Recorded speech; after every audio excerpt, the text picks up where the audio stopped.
তো বন্ধুরা, আজকে আমরা আলোচনা করব যে আপনারা মায়াপুর ইস্কনে খাওয়ার ব্যবস্থা কী, কোথায় খাবেন, কী বৃত্তান্ত। ঠিক আছে, তো আগের দিন আমি যে ভবনের কথাগুলো বলেছিলাম, ঠিক আছে, শুধু শ্রুতি ভবনটা আমার মিস হয়েছিল, এটা ডেসক্রিপশানে নোট করে দিয়েছিলাম। শঙ্খচক্র, গদা, পদ্ম, চৈতন্য, গীতা, ঈশ্বরধ্যান আর শ্রুতি ভবন আছে। শ্রুতি ভবনেও খাওয়ার ব্যবস্থা আছে। ঠিক আছে, তো মেন কথা হচ্ছে এখানে প্রচুর ভবন আছে।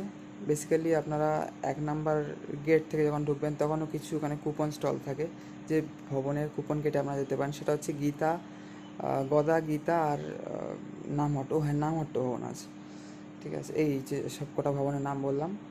কালকে নামহট্ট মিস হয়ে গেছিলো, তাও মনে পড়েছে। নামহট্ট 4 নম্বর গেটে ঢুকেই বাঁহাতে পড়বে। নামহট্ট ভবনের 2টো বিল্ডিং হয়েছে। তো এখানে ফ্রিতে খাওয়ার ব্যবস্থা তো আছেই, তাছাড়া আগে কুপনের ব্যবস্থাগুলো বলে নিই। তো 1 নম্বর গেটে ওখান থেকে ঢুকে তো 3টে আপনার স্টল ধরুন পেয়ে যাচ্ছেন। এছাড়াও শীতকালে ওখানে প্রচণ্ড ভিড় হয়। এছাড়াও আপনারা যে